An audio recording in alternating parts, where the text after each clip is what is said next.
Guy de Maupassant. In the fields, two cottages stood side by side at the foot of a hill, not far from a small resort town.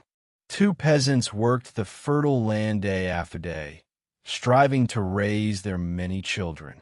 Each family had four of them. From morning until night, the children bustled and played before the doors of the cottages. The eldest were 6 years old, the youngest barely more than one. Marriages and births in both households had followed almost the same course. The mothers could hardly tell their own little ones apart in the noisy crowd, and the fathers mixed them up completely. The 8 names revolved endlessly on their tongues, and when one of them needed to call a child, he would shout 3 names in succession before hitting upon the right one. The first cottage, coming from the direction of the resort town of Ralport, belonged to the Tuvaks. They had 3 girls and a boy. In the neighboring hut lived the Valens, with 1 girl and 3 boys. Both families lived modestly.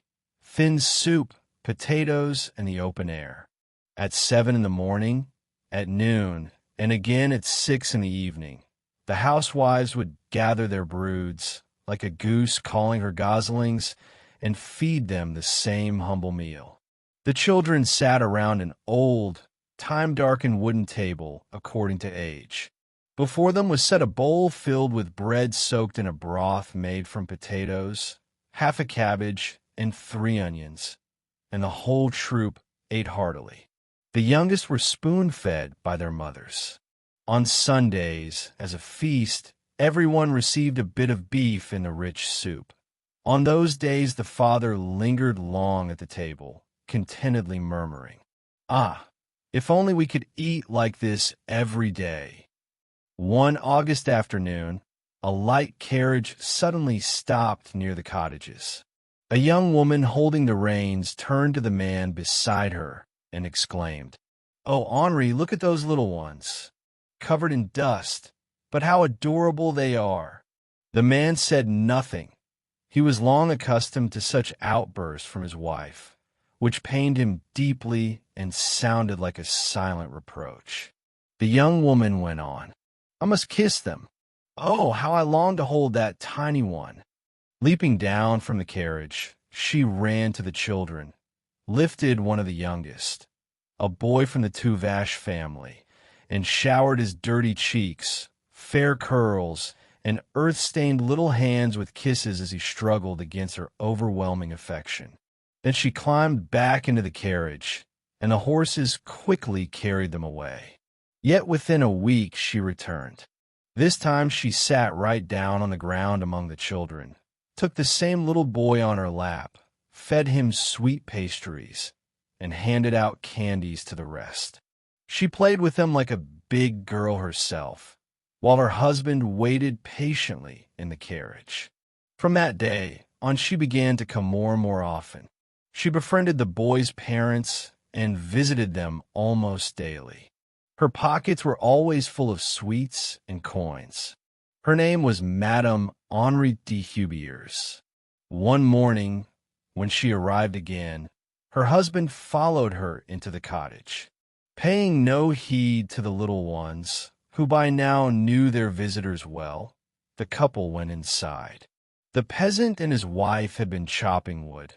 Seeing the gentleman and the lady, they straightened up awkwardly, offered them chairs, and waited with silent wonder to hear what would happen next. Then the young woman, her voice trembling and breaking, began to speak. "Good people, I come to ask you. I should so dearly like to take with me your little boy." The peasants were struck dumb with astonishment and stood motionless, unable to reply. She caught her breath, hesitated for a moment, and then spoke again. "We have no children of our own. It's just my husband and me, and we would like to take your little boy. Would you agree to that?" The peasant woman began to understand what was meant and asked distrustfully, "So, you want to take our Charlot away from us?" "Oh no, you can be sure of that, never." At this, Monsieur de Hubiers intervened. "My wife has not expressed herself quite clearly. We do not merely wish to take the child. We wish to adopt him. He would still be free to visit you if he fulfills the hopes we place in him, and we have every reason to believe he will. He will become our heir. Should we have children of our own, he will share equally with them. But if, to our regret, he fails to justify our expectations, then, when he comes of age, he will receive a capital of 20,000 francs, which will be deposited in his name with a notary at once. And since we have thought of you as well, you shall receive a life pension of 100 francs a month. Do you understand us?" The peasant woman sprang to her feet, her face flushed with anger. "So, you want me to sell you my Charlot? Never. No mother could agree to such a thing. That would be vile." The peasant husband stood silent, grave, thoughtful, but nodded now and then, showing his agreement with his wife. Madame de Hubiers, disconcerted and shaken, burst into tears. Turning to her husband, she stammered through her sobs like a spoiled child whose wishes had for once been refused. "They don't want to, Henri. They don't want to." The couple made one last attempt. "But, my friends, think of the boy's future, of his happiness, of—" The peasant woman, blazing with indignation, cut them short. "We understand everything, and we've made up our minds. Leave, and don't you dare show your faces here again. Who ever heard of taking a child away from his mother like that?" As Madame de Hubiers was leaving, she suddenly remembered that there had been 2 little boys and asked, through her tears, with the obstinate tone of a spoiled woman unaccustomed to refusal, "And the other boy, he isn't yours, is he?" Father Tuvache answered calmly, "No, he belongs to the neighbors. You may call on them, if you wish." Then he turned and went back inside, where his wife's angry voice was already resounding. The Valens, husband and wife, sat at their wooden table, slowly chewing slices of bread, carefully spreading on them a thin layer of butter taken from the plate before them with the tip of a knife. Monsieur de Hubiers made them the same proposal, but this time he spoke more softly, more cautiously, choosing his words with greater skill. The peasants shook their heads in refusal, but when they heard about the pension, 100 francs a month, they exchanged glances as if consulting each other in silence, and became visibly uneasy. For a long while they hesitated, uncertain and troubled. At last the wife asked, "Well, what do you think, husband?" After a pause, he replied gravely, "I think it's worth considering." Madame de Hubiers, trembling with hope, began again to speak of the child's future, of his happiness, of the money he might one day bring them. The peasant asked, "And the 1,200 franc pension, you'll have that deposited with the notary?" "Of course," said Monsieur de Hubiers, "tomorrow without fail." After thinking for a moment, the peasant woman added, 100 francs a month seems a bit little for giving up our boy. In a few years, he could already be earning. Make it 120. Madame de Hubiers, trembling with impatience, agreed at once. She handed them another 100 francs as a gift, while her husband wrote out the agreement. The mayor and a neighboring peasant, summoned to serve as witnesses, arrived promptly and willingly signed the document. The young woman, radiant with joy, drove away with the crying baby, just like a precious and long-desired trinket bought in a shop. The husband and wife, the Tuvaches, stood in the doorway, silently watching the carriage disappear. Their faces were grim, and perhaps in their hearts, they already regretted their refusal. Little Jean Valin was heard of no more. His parents received their 120 francs monthly from the notary and constantly quarreled with their neighbors. Aunt Tuvache never stopped maligning them, loudly assuring everyone around that they must be the lowest of degenerates to sell their own child. She screamed that it was a disgrace, an abomination, an utter perversion. Sometimes, puffed up with pride, she would grab her Charlot in her arms and, hugging him tightly, shout as if he could understand her words. "Well, I didn't sell you, my dear. I didn't sell you. I don't trade my children. I may be poor, but my conscience is clear." This happened almost every day for many years. She would shout her insults from the threshold of her hut, deliberately making sure they were clearly heard in the neighboring shanty. In time, Aunt Tavash came to view herself as something of a saint, since she, unlike her neighbors, had not sold her son. When she was mentioned, people usually added, "Yes, the offer was tempting, but she acted honestly, like a true mother." She was even held up as an example. And Charlot, who was now 18, grew up with this idea, frequently instilled by his mother, that he was special, better than others, because he had not been sold. Meanwhile, the Valens, thanks to their annuity, lived without care. Their eldest son had finished his military service, and a second had died.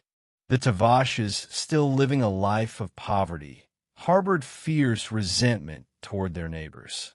Charlot was his elderly father's only help and toiled mercilessly alongside him to feed his mother and two younger sisters. When Charlot turned 21, a handsome carriage stopped by the huts one morning. A young gentleman, sporting a gold watch chain, stepped out and offered his arm to an elderly, gray-haired lady. She said softly, "This is the second home, my child." The young man walked into the Valens' shack as if it were his own. The elderly mother was washing her aprons in front of the hearth. The old father was dozing in a chair. Both lifted their heads when the guest said, "Hello, Papa. Hello, Mama."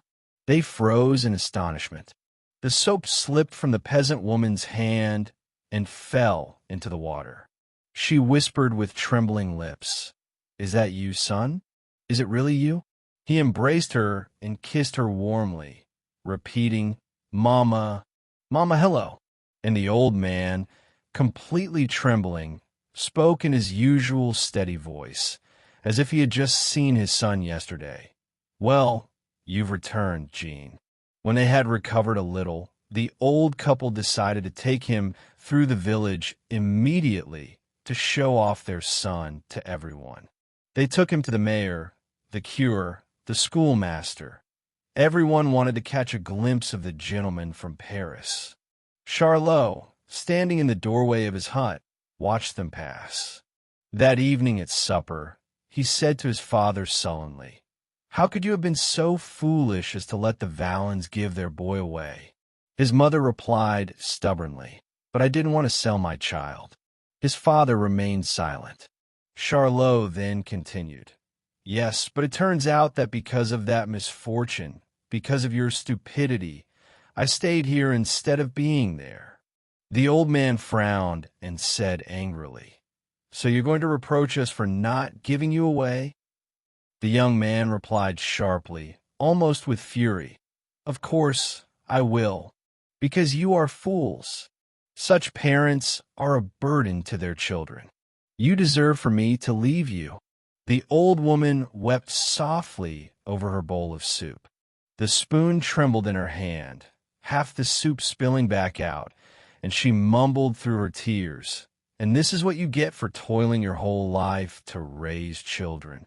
Charlot cried out cruelly with despair, "I wish I had never been born then to be what I've become. When I saw that fellow today, it was like all the blood in me turned to ice. I thought, that's what I could have been right now." He jumped up. "No, I feel I must go. Otherwise, I'll reproach you every day, give you no peace, and poison your lives. Know this, I will never forgive you for it." The old people remained silent, broken by grief, dissolved in tears. He added thickly, "No, it's better I leave. I'm going to look for work somewhere else to earn my own bread. He threw open the door, and the sound of noise, laughter, and cheerful voices rushed into the hut. The Valens were celebrating their son's return. Charlot stomped his foot and, turning back to his parents, yelled, "To hell with you, you peasants," and disappeared into the darkness. If you enjoyed this translation, feel free to subscribe to the channel for more stories. Share your thoughts and impressions in the comments. I'd be happy to chat with you.